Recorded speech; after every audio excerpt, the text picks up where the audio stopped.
I sat on the porch of the old house where once everything had seemed so familiar and cozy, but now everything was different. My husband, Jason, had left for a business trip, and I was left alone. The evening from yesterday still lingered in the air. His footsteps, his voice, his laughter, all had faded, dissolved into emptiness. On the table, only a glass of wine remained, swaying gently from the light breeze that rustled the leaves of the old trees. The lights from the neighboring house flickered in the distance, but I felt neither comfort nor peace. I took a sip, trying to nestle into this moment of solitude. The rain softly tapped on the roof, creating a sense of some elusive stability. Strange, but in this moment, instead of feeling freedom, I was overwhelmed by something opposite. Anxiety. Something in the air felt foreign. Maybe it was the silence, or maybe it was me. The last few months had left me on the edge of exhaustion. Jason, as always, was absorbed in work, and I seemed to only play the role of a backdrop in his life. There were times when I wondered if I was losing myself in the role of wife, in the familiar rhythm of days. Everything had become monotonous. I couldn't even remember the last time I took a break from all this routine. Today, alone with myself, I finally felt how my shoulders relaxed, how all the tension crawled out of me. But then came the thought that solitude was not what I needed. In this moment of silence, it was as if I felt the emptiness consuming me, and this sensation left a strange aftertaste on my lips. I closed my eyes to rid myself of the intrusive thoughts, and suddenly, I flinched uncertainly. The door creaked, and I opened my eyes, expecting to see just another drop of rain which had started falling harder. But no, it was something else. Someone's footsteps. I can't say I was scared. More likely, anxiety overtook me, as though there was someone inside the house, although that was impossible. We were alone here. I quickly got up, unable to shake the feeling that something was happening beyond my perception, something important and inevitable. I hurried into the house, anxiously scanning every corner, but as soon as I stepped through the threshold, I saw him. The one who made me freeze. My gaze met his, and for a moment my heart stopped. Dylan, my stepson, stood in the doorway. He was here, although I distinctly remembered that he had left for school yesterday.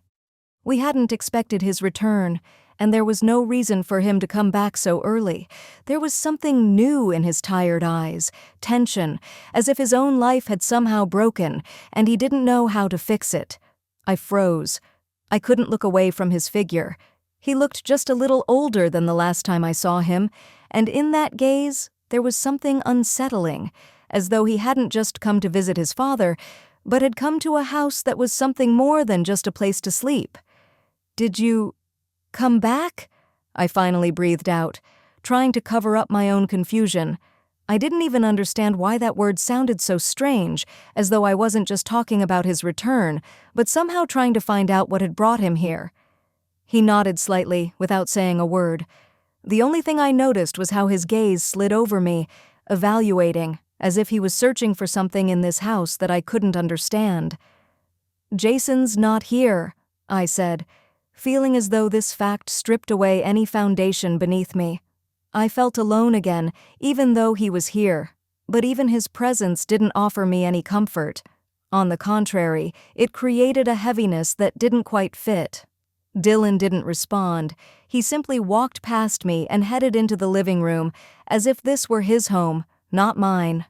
I stood there trying to justify my feelings, to understand why something strange overcame me when I saw him. He was just a kid, but his adult mannerisms, his eyes full of unspoken things, made me feel a ridiculous sense that everything had changed in that moment. Maybe it was just his energy, which seemed too powerful for this house, for this evening, for everything around me. "What are you doing here?" I asked, trying to restore some normality to this encounter, but it didn't sound like a question. It sounded like a plea, as though I already knew the answer. It was something more than just trying to understand his behavior. I felt that he was the one who might awaken something unconscious in me, something long forgotten. He turned to face me, and I immediately realized Everything that had happened before no longer mattered. I couldn't just put everything back into place.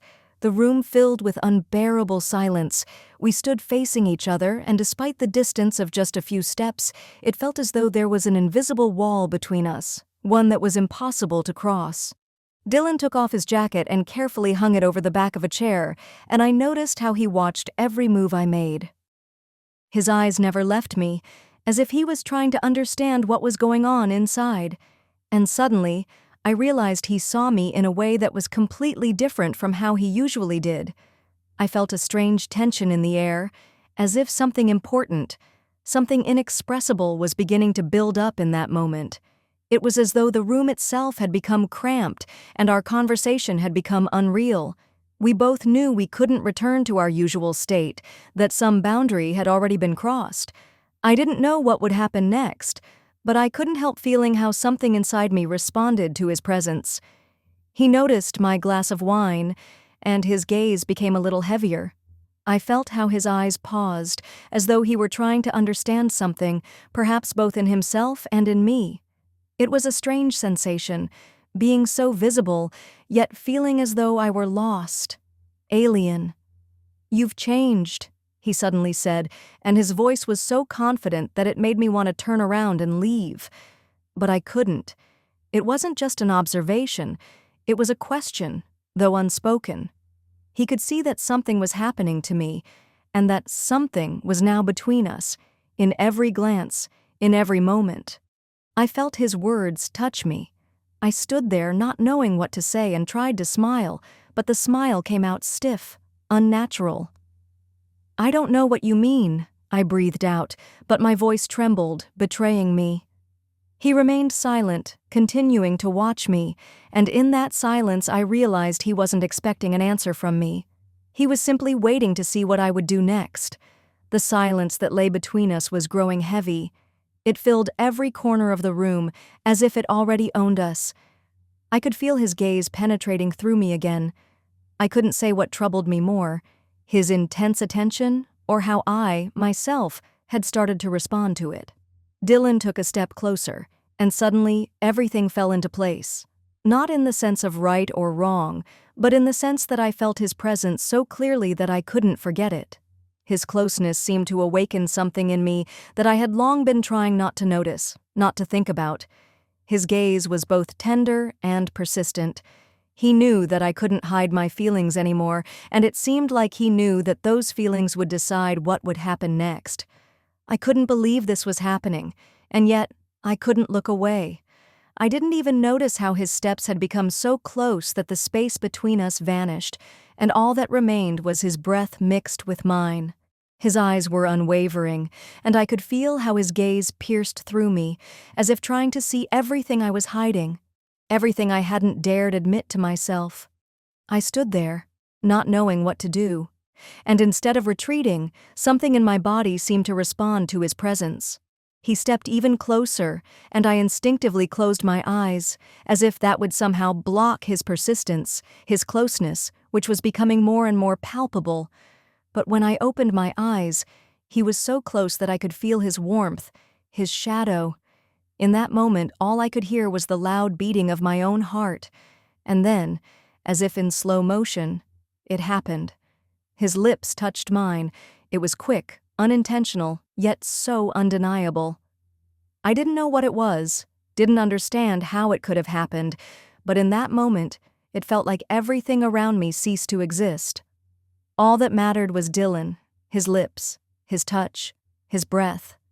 It didn't matter who we were to each other, what had happened before, or what would happen next. In that moment, there was nothing but the two of us.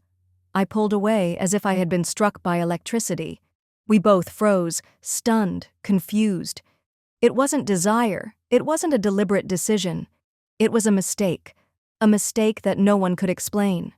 I turned away, trying to figure out how to get out of this situation, what to say, what to do. But there were no thoughts in my head, no words. All I felt was the irreversibility of that moment.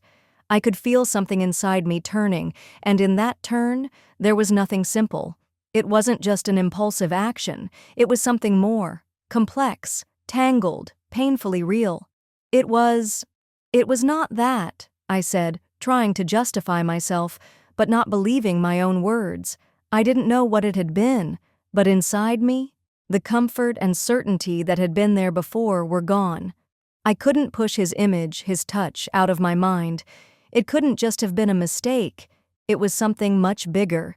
He didn't say anything. His silence was even heavier. I could feel him watching me, but I couldn't understand what he was thinking. Maybe he didn't know either what to do with what had just happened. The silence once again filled the room, becoming even thicker than before. I knew this moment couldn't be erased, and I couldn't understand what to do with this new feeling that seemed to have awoken, leaving me restless.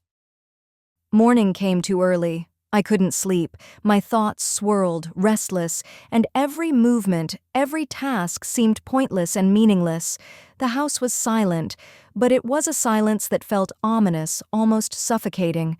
I avoided his gaze, as if in it lay all my weakness.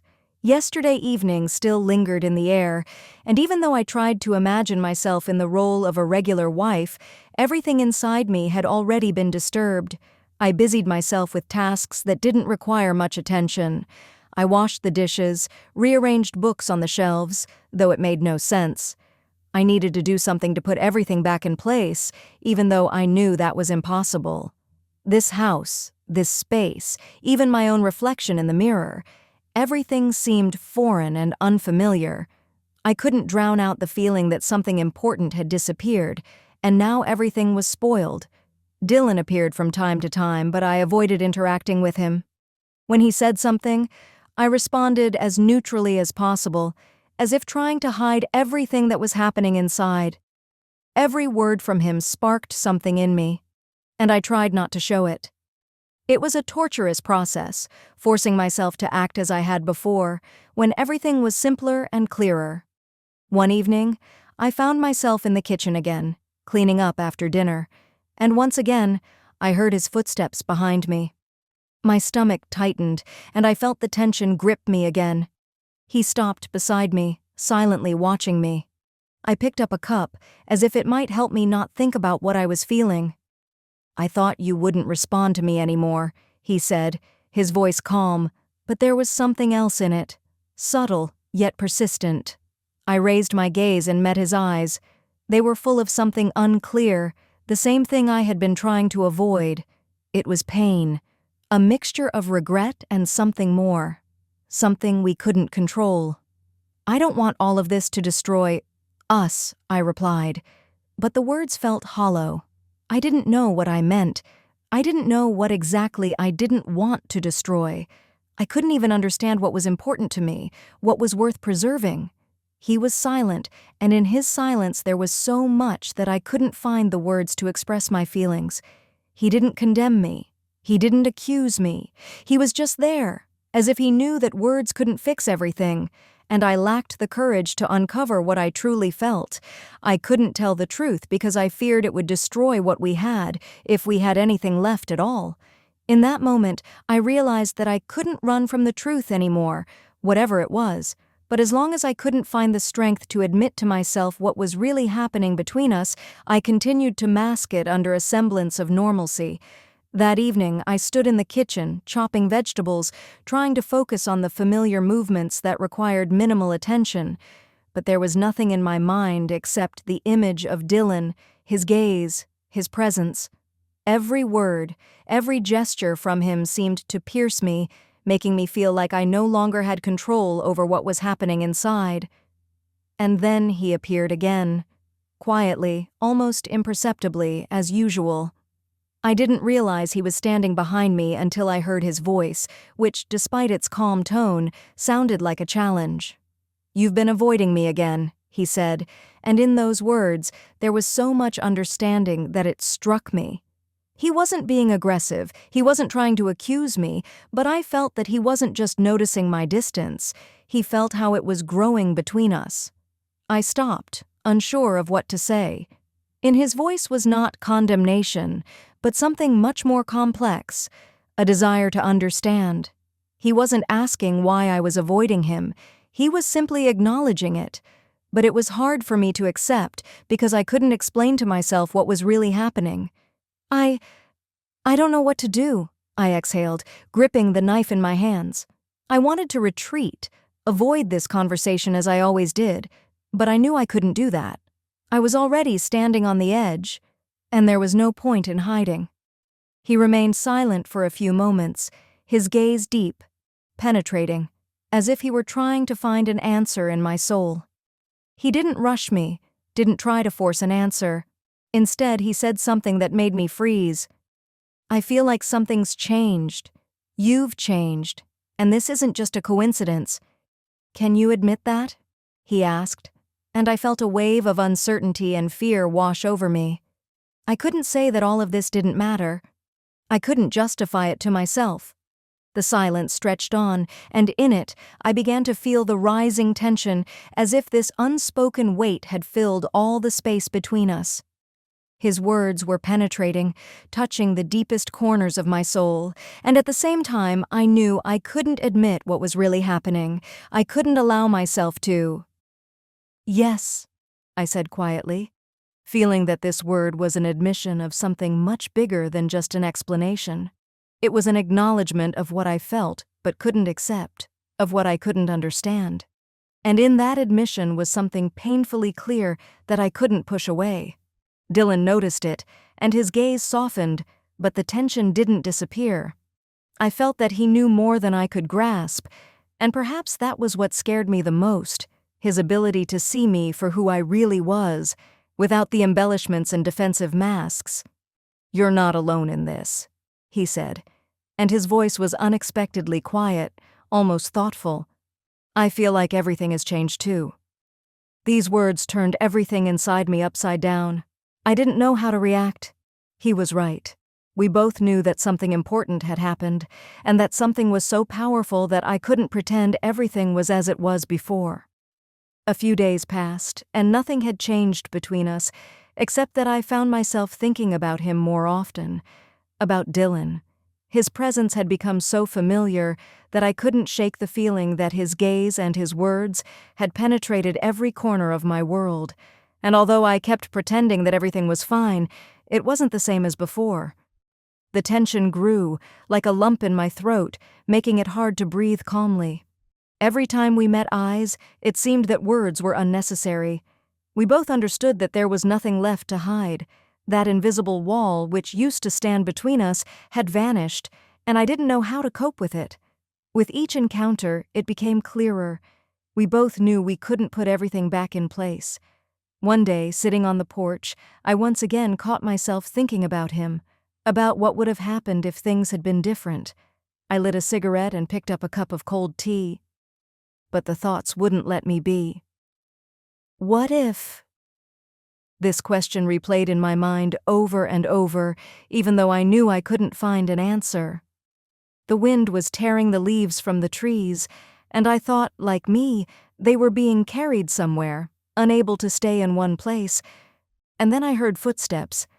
I didn't turn, but I felt his presence immediately. He was close.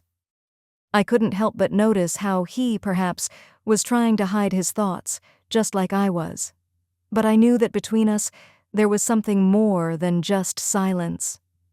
"Have you ever wondered how your life could have turned out differently?" he said, and I felt how his words pierced me. He looked at me so intently that my head started to spin. It was a question that didn't just make me think but penetrated deep into my heart. I felt that lump in my throat again. He spoke about it as if he knew that this question could destroy everything, but I couldn't answer because, in truth, I didn't know what I would choose if I could go back. I thought about it. Could I have done something differently? Were there moments when I could have changed my life, my decisions? He kept looking at me, his gaze persistent, almost painful, and in his eyes, I saw something that made me forget about time, forget about everything else. It wasn't just a question about the past. It was a question about what was between us now. We were standing on the threshold of something I couldn't explain but felt in every nerve. And no matter how hard I tried to distance myself, no matter how much I tried to run from this thought, I knew it wouldn't go away. "Do you think about it too?" he asked, and there was something in his voice that made me shudder. It was so natural that it scared me. Could it be that I wasn't alone in this? Could it be that he was feeling the same things I was trying to hide? I didn't answer. I just sat there, looking into his eyes, and it seemed for a moment everything around us disappeared. Only us, only that question, and the feeling that was between us.